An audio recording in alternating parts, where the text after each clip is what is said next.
Captain Jake Morrison sat in his command chair aboard the U's Defiant, watching the stars drift past the main screen. The ship moved slowly through the outer rim of human space, checking for pirates and alien threats. It was quiet work, but Jake knew it was important. Earth needed to protect its borders now that humans had joined the galactic community. "Captain, we're getting a strange signal," said Lieutenant Commander Lisa Rodriguez from her science station. She looked puzzled as she read her instruments. "It's not like anything in our databases." Jake turned to face her. "What kind of signal?" "It's coming from deep space, beyond our territory. The pattern is too organized to be natural, but it's not from any known human or alien source." Lisa worked quickly at her controls. "I think someone is trying to talk to us." "Put it on screen," Jake ordered. The main display flickered, then showed a strange blue creature that looked like it was made of living crystal. The alien was tall and thin, with smooth skin that seemed to glow from within. Crystal formations grew from its head and shoulders like a crown. Its eyes were large and sad. "People of Earth," the alien spoke in perfect English, though its voice sounded musical and strange. "I am Veltaran, leader of the Xanthari Confederation. We have learned of your species and your world. We know that you come from what the galaxy calls a death world." Jake felt his crew tense up around him. The term death world was not meant as a compliment. Most alien species thought Earth was too dangerous for intelligent life to develop properly. Veltaran continued, "We would not contact you if we had any choice. But our people face extinction. The Vorthic swarm has destroyed 17 worlds in our sector. They consume everything in their path, leaving only dead rock behind." The screen changed to show images of beautiful crystal cities being torn apart by massive black ships. The alien vessels looked like giant insects, their hulls pulsing with organic life. They fired green beams that melted entire buildings in seconds. "We have tried to fight them," Veltaran said. "Every species in our confederation has joined the war. We have the best technology, the wisest leaders, the most advanced ships. But we cannot stop them. They adapt to our weapons. They ignore our attempts at peace. They show no mercy." Lisa whispered, "My God, look at those casualty numbers." The display showed lists of destroyed worlds and lost populations. Billions of lives had been wiped out in just 3 years. The Vorthic swarm was moving through space like a plague, consuming everything in its path. "We have heard stories about your species," Veltaran continued. "The other races fear you. They say humans are violent and dangerous. They say your world breeds warriors who know nothing but conflict. We thought these were insults. Now we hope they are true." Jake felt his stomach tighten. The alien was asking for help, but only because humans had a reputation for violence. "Our scouts report that the Vorthic will reach Earth in 20 years if they continue their current path. We are not asking you to save us out of kindness. We are asking because your survival depends on ours. Help us stop them now, or face them alone later." The transmission ended, leaving the bridge in silence. Jake stared at the empty screen, his mind racing. The crew looked to him for answers he did not have. "Lisa, verify that transmission. Make sure it's real." "Already on it, Captain." Lisa's fingers flew over her controls. The signal came from the Xanthari home system, over 200 light years away. The energy signature matches known Xanthari technology. "I'm also detecting massive gravitational disturbances in their sector, consistent with large fleet movements." "So? It's real," Jake said quietly. "There's more," Lisa continued. "I'm picking up similar distress signals from other species in that region. Everyone is calling for help. The threat appears to be genuine." Jake stood up and walked to the main screen. He had been a soldier before joining the space service. He knew what war looked like, But this was different. This was extinction. Send a message to Earth Command. Priority Alpha. Include everything we just received. Yes, sir, said Communications Officer Danny Wright. Jake returned to his chair and activated the ship's intercom. All hands, this is the captain. We have just received a request for military assistance from an alien confederation. The situation is serious. We will be returning to Earth immediately to brief command. All departments should prepare full reports on our current capabilities. As the Defiant changed course toward Earth, Jake thought about what they had just seen. The Xanthari were clearly an advanced species. Their technology was far beyond anything humans had developed. Yet they were losing a war against these Vorthic creatures.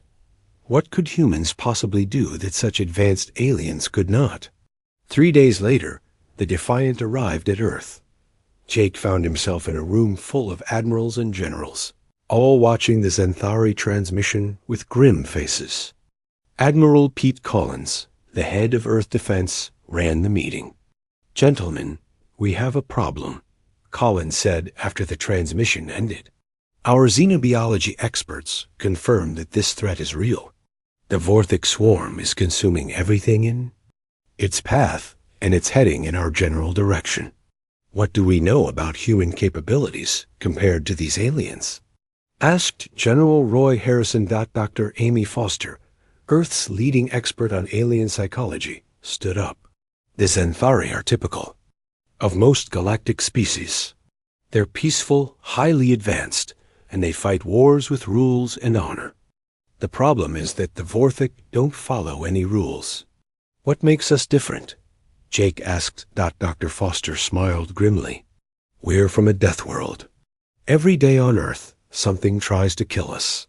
Weather, animals, diseases, natural disasters. We evolved to survive in conditions that would kill most alien species in ours. We don't fight with honor. We fight to win." Admiral Collins looked around the room. "The question is, do we help them?" "We don't have a choice," Jake said.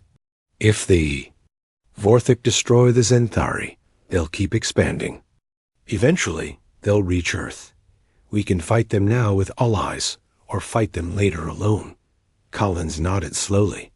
"Captain Morrison, you'll lead an advance team to the Xanthari homeworld. Take your ship and a small crew. We need to see this threat firsthand before we commit to a full military response." Jake felt a chill of excitement and fear. He was about to lead humanity into its first interstellar war. The aliens had asked for help from Deathworlders. Now they would find out what that really meant. The used Defiant dropped out of faster-than-light travel at the edge of the Xanthari home system. Jake Morrison stood on the bridge, watching the main screen show their destination. The planet Kethvara hung in space like a blue jewel, but even from this distance, they could see the signs of war. "Captain, I'm reading multiple energy signatures around the planet," reported Lisa Rodriguez. "Looks like a major battle just happened here." Jake could see the debris floating in space. Pieces of destroyed ships, both Xanthari and something else, drifted in dark clouds around the world. Some of the wreckage was still glowing from recent explosions. "Those must be Vorthic ships," said Danny Wright, pointing at the strange organic-looking debris. The alien wreckage looked like pieces of giant insects with curved black armor and what appeared to be biological components. "Take us in slowly," Jake ordered. "Full defensive posture." As they approached the planet, Jake got his first real look at a Xanthari world. The surface was covered with beautiful crystal cities that caught and reflected sunlight in rainbow patterns. Tall spires reached up toward space, connected by bridges that looked like frozen lightning. It should have been magnificent. Instead, large sections of the cities were dark and broken. Massive craters scarred the crystal landscape where Vorthic weapons had struck. Some areas were still burning with strange green fires that would not go out. "Incoming transmission," Danny announced. Vel Taran appeared on the screen again, but He looked much older and more tired than in his first message. Captain Morrissey, welcome to Kethvara. Please follow our guide ships to the main spaceport. We have prepared quarters for you and your team. 2 small Zenthari vessels approached the Defiant. They were beautiful ships that looked like flying. Crystals, but Jake could see weapon scars on their hulls. Even the escort ships had been in combat recently. The spaceport was built inside, a massive crystal dome that protected it from attack. As the Defiant landed, Jake could see Zenthari workers repairing damage from recent battles. The aliens moved with grace and purpose, but their crystal bodies seemed dimmer than before, as if the war was draining their life force. Jake took a small team with him to meet the Zenthari leaders. Sergeant Major Tony Blake came along as military advisor. Kate Murphy, their weapons specialist, would analyze alien technology. Lisa Rodriguez would study the aliens themselves, and Danny Wright would handle communications. The meeting took place in an underground command center carved from living crystal. The walls pulsed with soft light, and Jake could hear a faint musical humming that seemed to come from the crystal itself. Zenthari leaders sat around a circular table, their crystalline forms creating beautiful patterns of reflected light. Val Turan introduced the human team to the other leaders. Each Zenthari had crystal formations growing from different parts of their body, and Jake realized these showed their rank and specialization.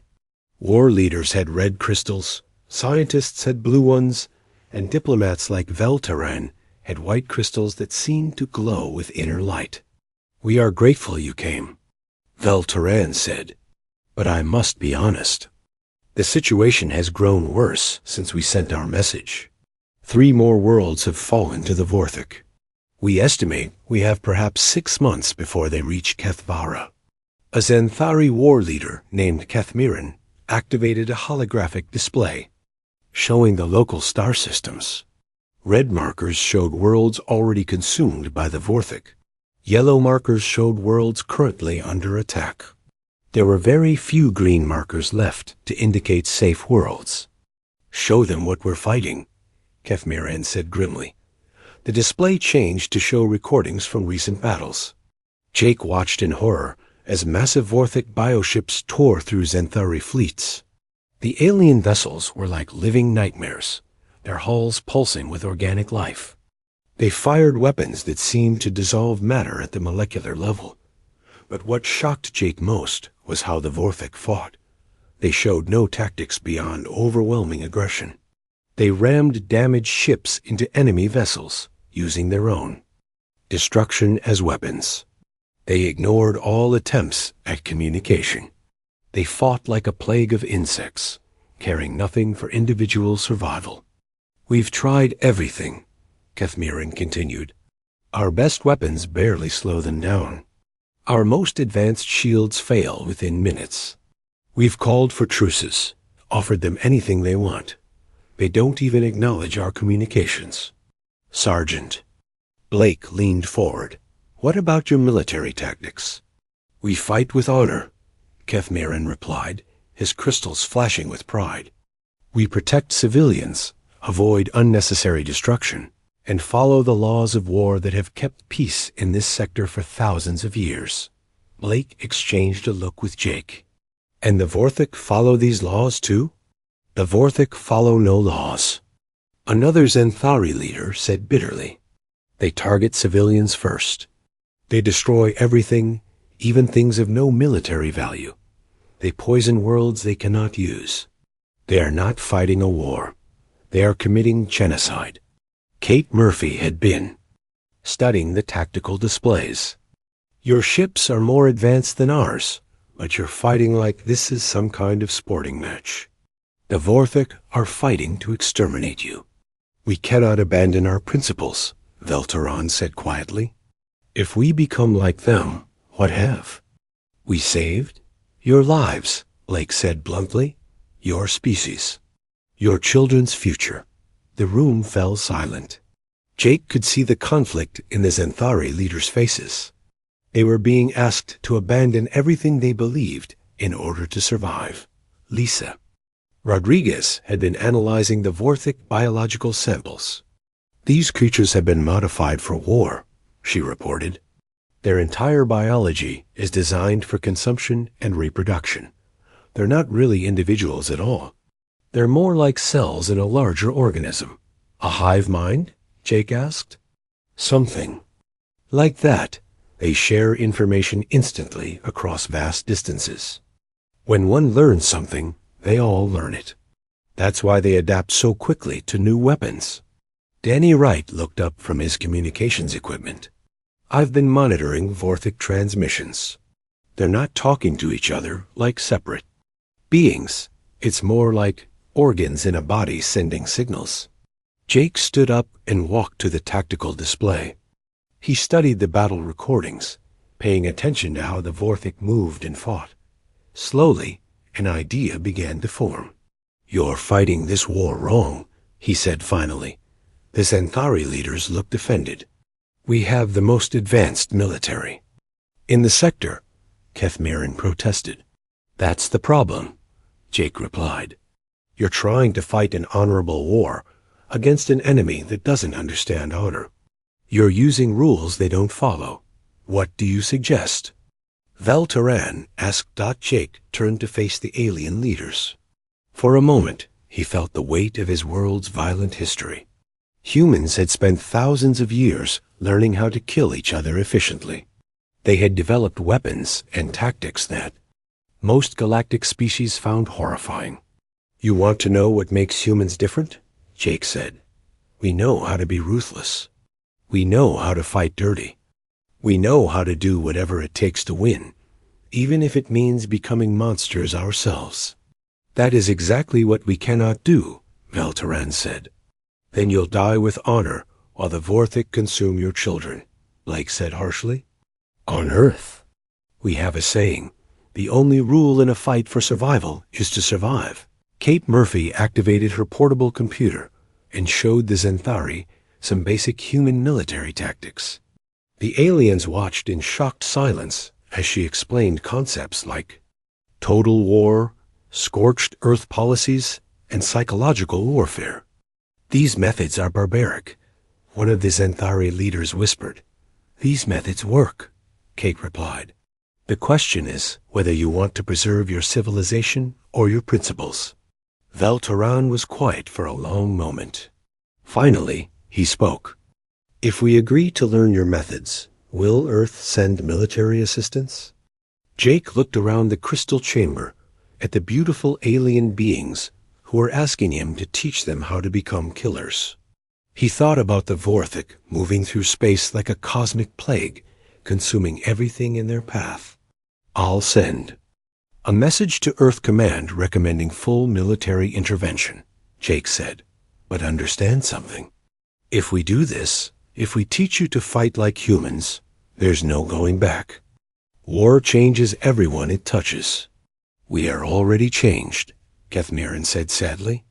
The question is whether we change enough to survive. Outside the crystal dome, Jake could see the stars where the Vorthic fleet was gathering for their final assault. On Kethvara. Soon, those aliens would learn what it meant to fight creatures from a home. Deathworld. The galaxy was about to discover why humans had such a dark reputation. Admiral Roy Harrison stood on the bridge of the U.E.'s Thunder, watching 12 human warships drop out of faster-than-light travel. The fleet spread out around Kethvara like a protective shield, their dark hulls a sharp contrast to the beautiful crystal cities below. Jake Morrison had been right. The Xanthari needed help that only humans could provide. Harrison had brought Earth's most advanced battle group, ships designed to fight in the brutal conditions around humanity's death world. Now they would test those designs against an enemy that had never faced anything like human military doctrine. Admiral, we're receiving a transmission from Captain Morrison, reported Communications Officer Lucy Chun. Put him through. Jake appeared on the main screen, transmitting from the Xanthari Command Center. Behind him, Harrison could see alien leaders watching nervously. Admiral, Thank you for coming. The situation is worse than we reported. Vorthik. Scouts have been probing the system defenses for 2 days. We estimate the main fleet will arrive within 72 hours. What's our tactical situation? Harrison asked. The Zenthari have good ships and weapons, but they're fighting this war all wrong. They're trying to minimize casualties and protect civilian targets. The Vorthik are targeting civilians first to break morale. Harrison nodded grimly. What do you recommend? We need to show them how humans fight. Take the battle to the Vorthik before they can establish their usual pattern of siege warfare. Understood. We'll begin operations immediately. Harrison turned to his tactical officer, Commander Rick Davis. Rick, I want you to take the stealth ships and find the Vorthik advance fleet. We're going to hit them before they know we're here. Yes, sir. What are our rules of engagement? Harrison looked at the alien world below, then at the tactical displays, showing Vorthik bioships gathering in the outer system. These creatures had destroyed 17 civilizations. They targeted civilians. They showed no mercy. There are no rules, Harrison said quietly. The Vorthik want to fight a war of extinction. We'll give them one.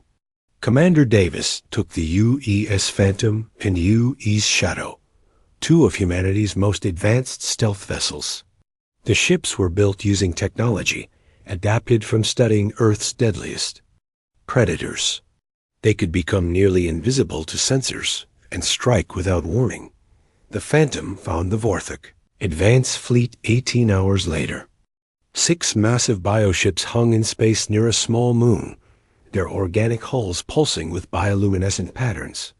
They were beautiful in their own alien way, but Davis knew they were also weapons of mass destruction. Target their communication. Arrays first, Davis ordered.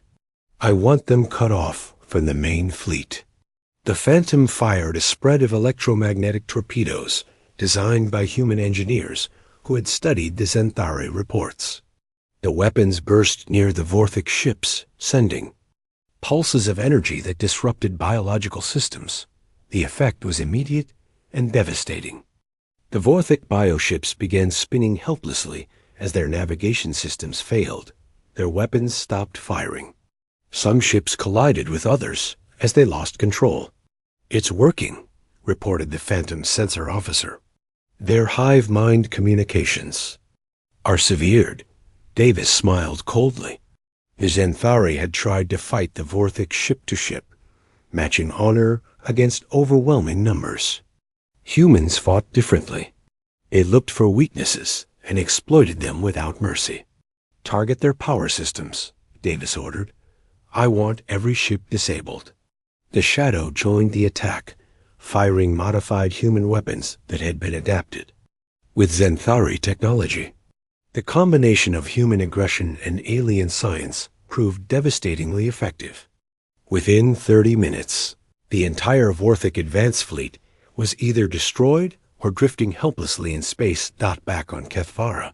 Jake Morrison watched the tactical displays with Valor and the other Zenthari leaders.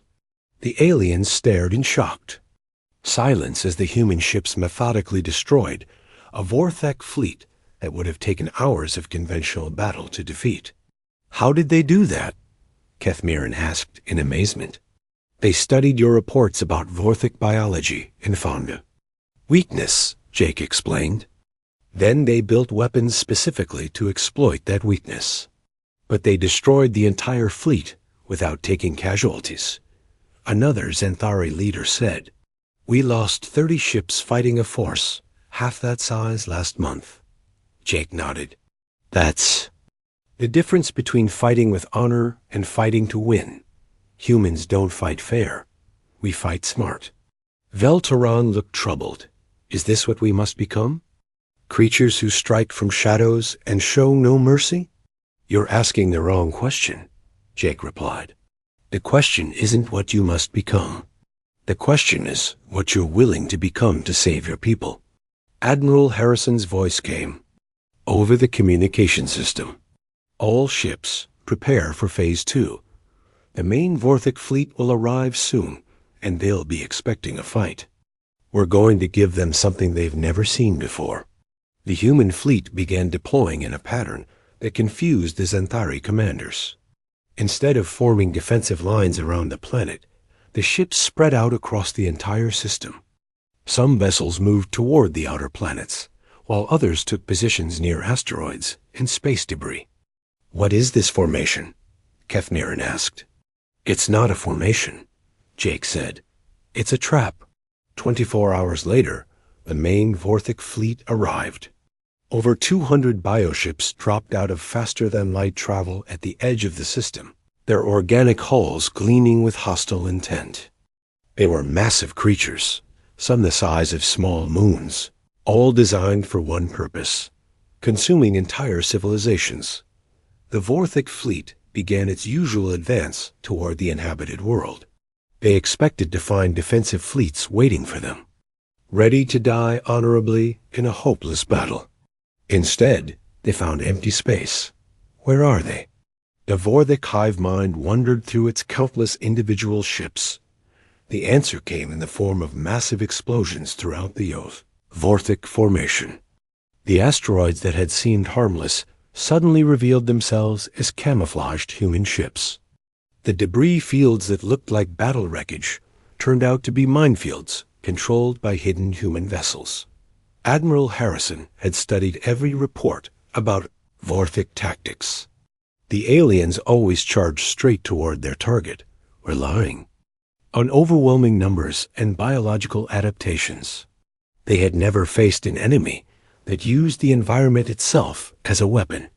"All ships execute Deathworld protocol," Harrison ordered. The human fleet emerged from hiding like predators striking from ambush. They didn't form battle lines or issue challenges. They simply attacked with ruthless efficiency, targeting the largest Vorthic ships first to create chaos in the hive mind network. The U's Thunder led the assault, its weapons blazing as it tore through Vorthic formations. But this wasn't the Thunder's most devastating attack. As the massive dreadnought charged toward the center of the Vorthic fleet, smaller human ships began ramming maneuvers that left the Xanthari observers speechless. "They're using their own ships as weapons," Velteran whispered in horror. "Only?" "The damaged ones," Jake corrected. "And only when it serves a tactical purpose." The battle raged for 6 hours. When it ended, over half the Vorthic fleet was destroyed or disabled. The remaining bioships retreated in confusion, their hive mind communications disrupted by the electromagnetic weapons the humans had developed. But the victory came at a cost. The human fleet had lost 4 ships, and Admiral Harrison had made the ultimate sacrifice. In the final moments of the battle, he had rammed the Thunder into the largest Vorthic bioship, destroying both vessels and dealing a crippling blow to the enemy's command structure dot as the human survivors regrouped around. Kethvara, Jake Morrison stood in the Xanthari command center, watching the aftermath of the battle. The aliens looked at him with a mixture of awe and fear. "Is this how humans always fight?" Velteran asked quietly. "When we have to," Jake replied. "When everything we care about is at stake. And now you want to teach us these methods?" Jake looked at the tactical display showing the retreating Vorthic ships. The enemy was hurt, but not defeated. They would adapt, learn from this defeat, and return stronger than before. "The Vorthic will be back," Jake said. "Next time, they'll be ready for our tricks. We need to be ready too. That means you need to learn to fight like us." Kethniran stepped forward. "What must we do?" "Stop fighting like this is a gentleman's war," Jake replied. "Start fighting like your species depends on it." "Because it does." The Xanthari leaders looked at each other, their crystal formations dim with the weight of the decision they faced. They could remain true to their principles and face extinction, or they could learn to fight like Deathworlders and save their civilization. The choice was theirs, but Jake knew what they would decide. Survival was the most basic instinct in the universe. Even for beings made of living crystal, the galaxy was about to learn what happened when Deathworlders taught other species how to fight for their lives. Major Steve Parker crouched behind the twisted remains of a Vorthic bioship. His team spread out around him in the ruins of what had once been a beautiful alien city. The planet Velkethis had fallen to the Vorthic 6 months ago, but human-trained. Resistance fighters were finally ready to take it back. "Remember what we practiced," Steve whispered into his communication device. "Hit fast, hit hard, and get out before they can coordinate a response." The resistance team included fighters from 4 different alien species, all trained by human military advisors.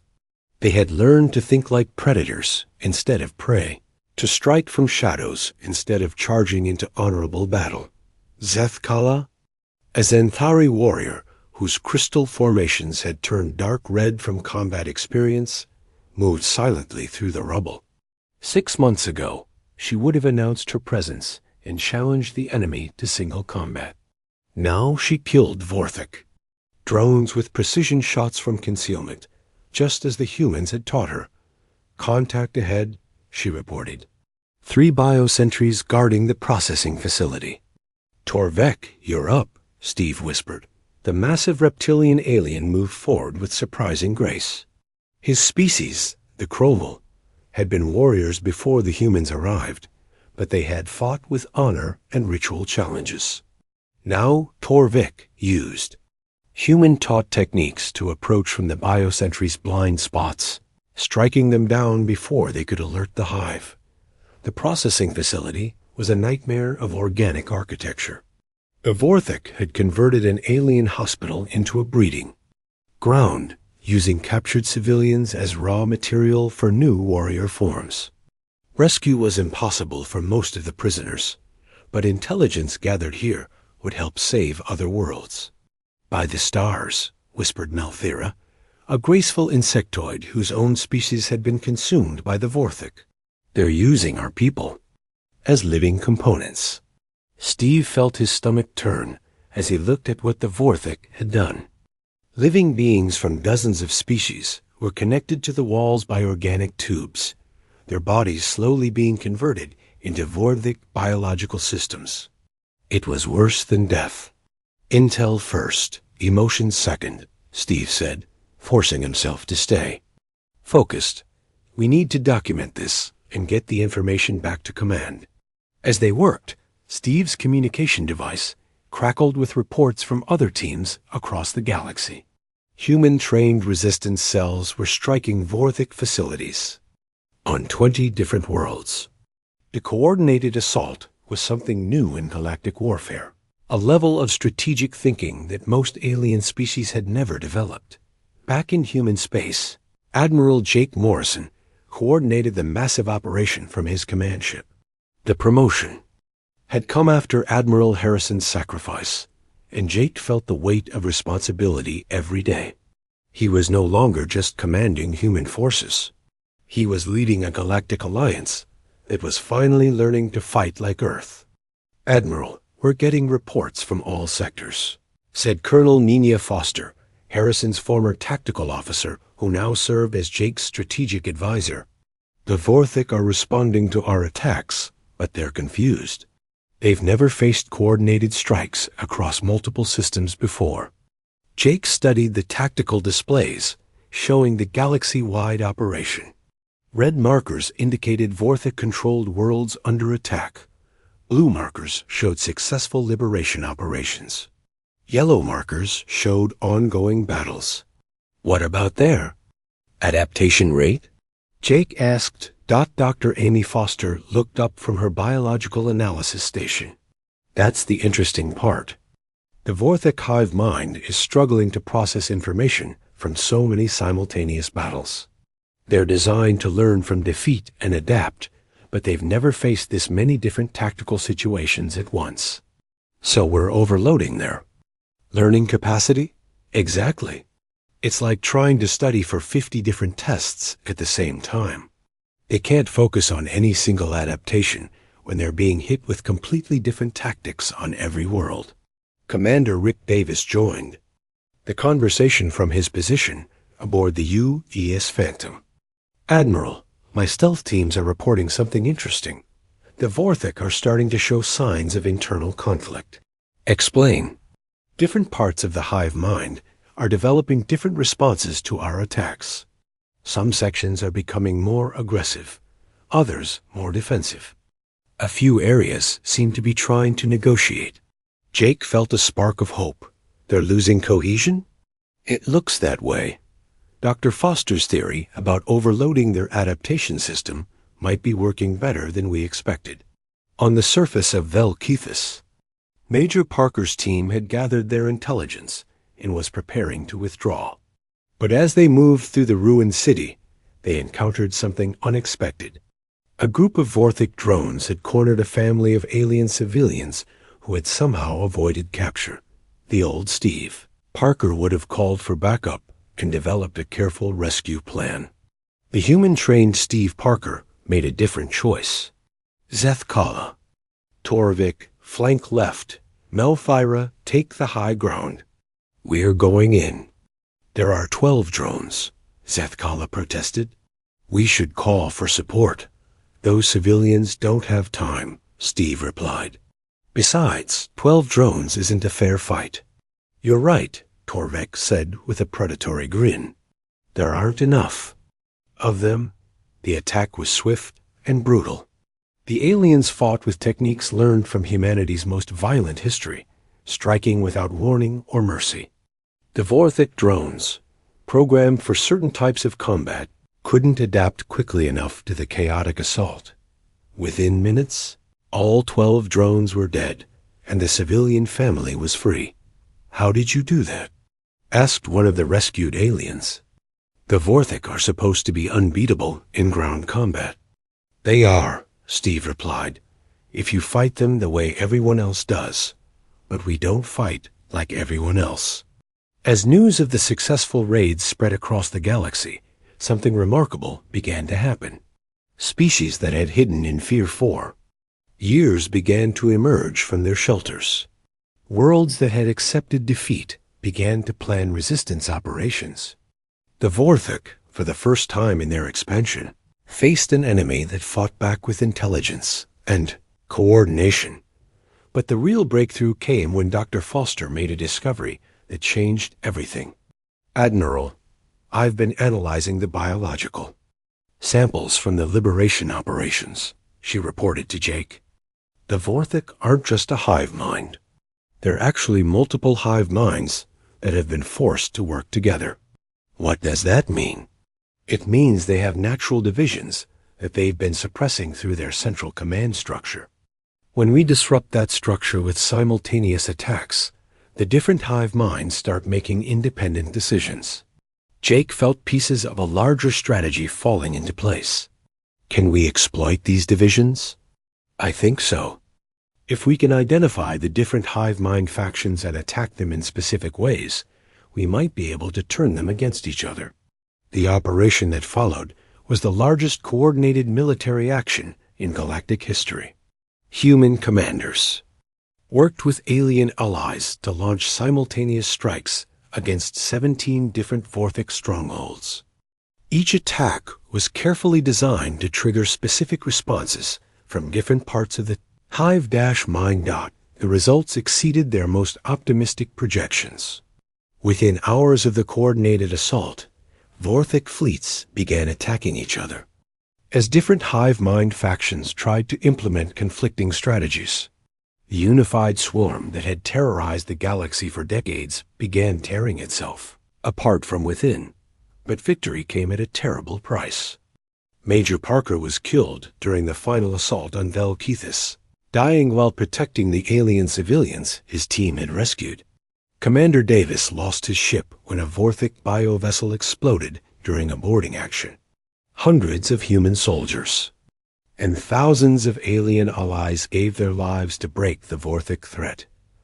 Jake stood in the command center of his flagship, watching reports of Vorthik forces in full retreat across the galaxy.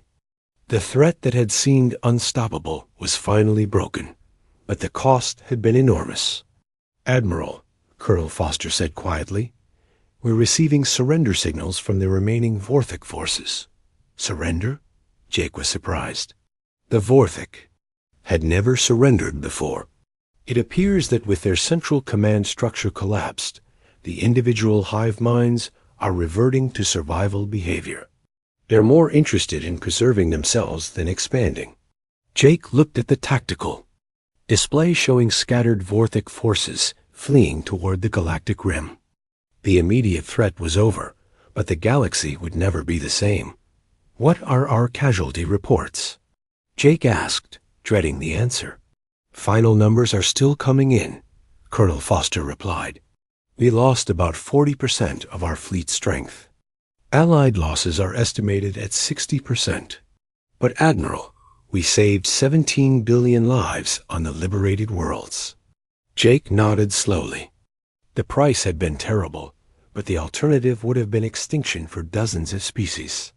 Still, he thought about Major Parker and all the others who had died fighting an enemy that most of the galaxy had considered unbeatable.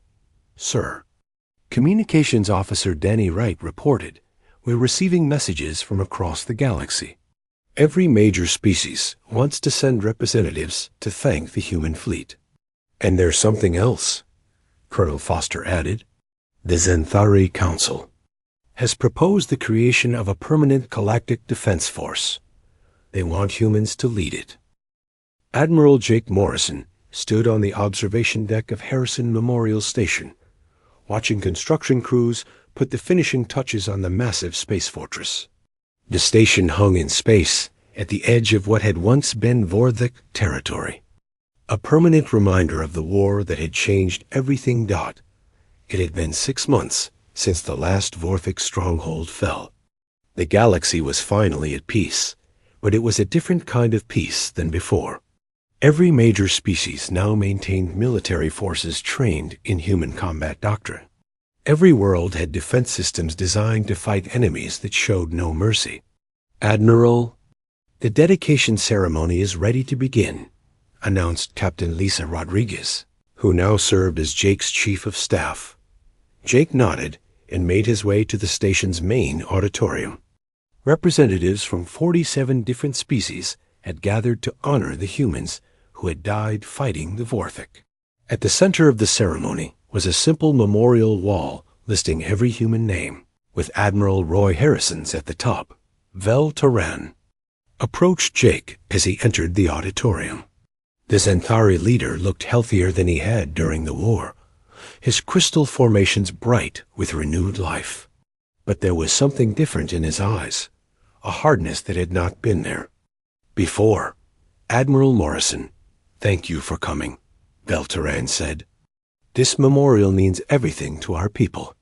Roy would have been honored, Jake replied. He believed in protecting those who couldn't protect themselves. And now we can protect ourselves, said a voice behind them.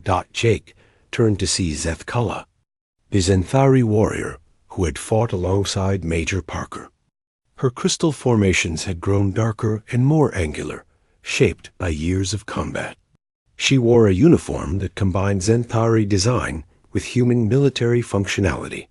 How are the new defense forces working out? Jake asked. Better than we expected, Zethkala replied. We've had to deal with 3 separate pirate fleets trying to move into former Vorthik territory. They expected to find the same defenseless civilizations that existed before the war.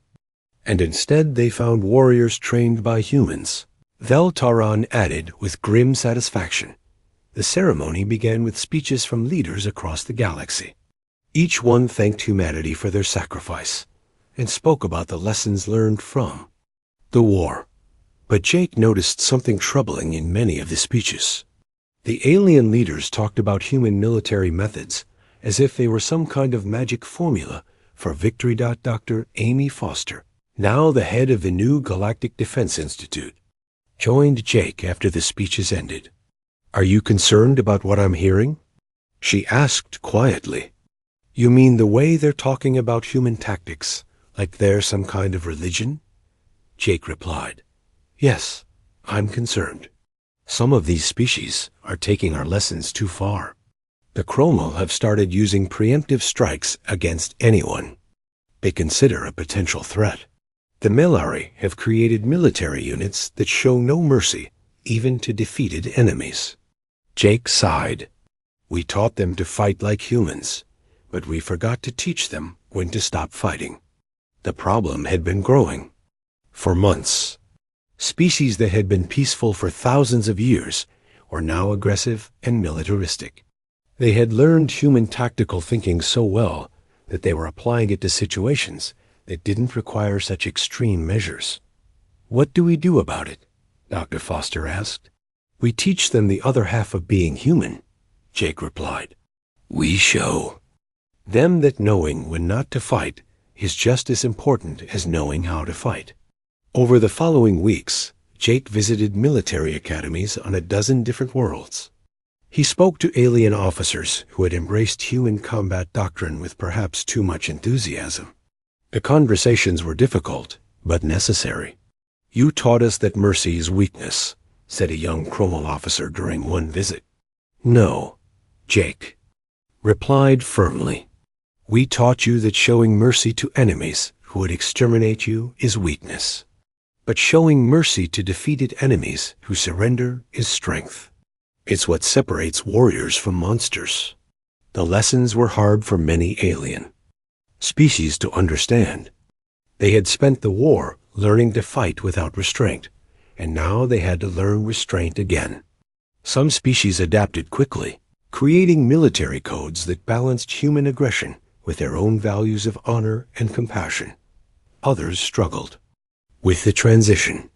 The Melari, who had lost 3 worlds to the Vorthik, found it almost impossible to trust any potential enemy. Their military forces had to be carefully monitored to prevent them from starting conflicts with peaceful neighbors. But slowly, the galaxy began to find its new balance. The Galactic Defense Initiative, led by human officers but staffed by representatives from every major species, became a stabilizing force. When conflicts arose, they responded with measured force rather than total warfare. Jake found himself thinking often about Major Steve Parker and the others who had died in the war. They had sacrificed their lives to save alien civilizations, but their legacy was more complex than simple heroism.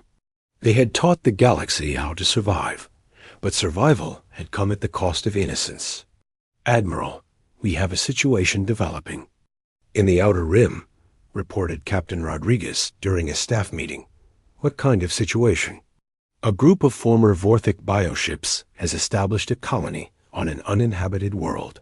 They're not attacking anyone, but they're also not responding to our communications. Jake studied the reports.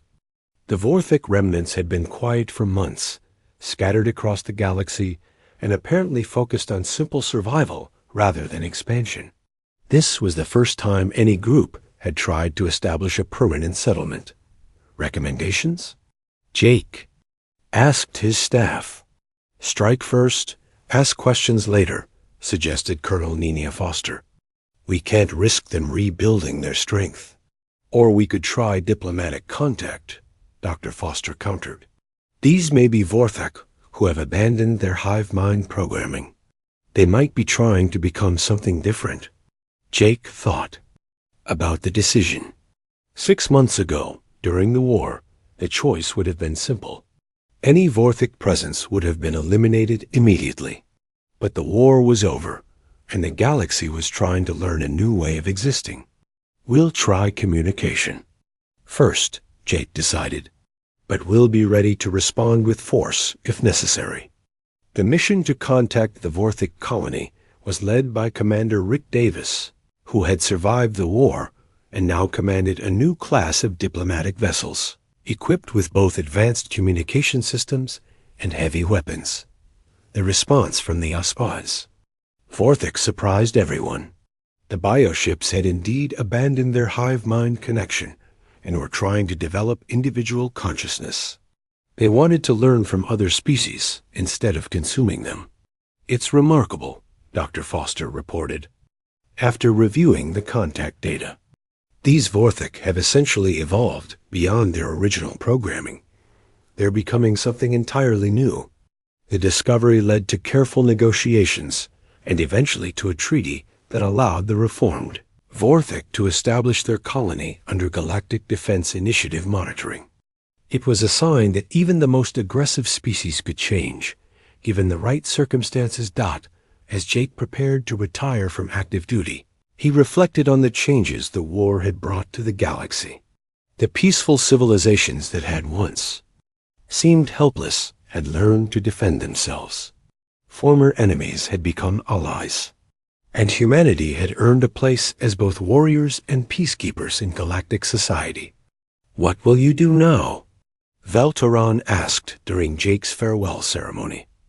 "Teach," Jake replied. "Help the next generation understand both parts of the human legacy, how to fight when necessary, and how to make peace when fighting is done. And if another threat like the Vorthik appears..." Jake looked out at the ships of the Galactic Defense Initiative, crews from dozens of species working together with equipment that combined the best of human and alien technology. "Then the galaxy will be ready," he said, "not just with weapons and tactics, but with the wisdom to know when to use them and when to put them aside." The memorial wall on Harrison Station bore a simple inscription that had become the motto of the Galactic Defense Initiative: "When extinction comes calling, Deathworlders answer with valor." But below that, in smaller letters, was another phrase that Jake had insisted on adding: "And when victory is won, warriors become guardians." The galaxy had learned both lessons. The Deathworlders had delivered their valor, and now they would help ensure that such valor would only be needed when all other options failed. In a universe that could be both beautiful and terrible, that was perhaps the greatest gift humanity could offer, the knowledge of when to fight and when to stop fighting. The stars shone down on a galaxy that was stronger, wiser, and more united than it had ever been before. And somewhere among those stars, the children of 100 worlds grew up learning that peace was worth fighting for, and that sometimes the greatest courage was knowing when the fighting should end.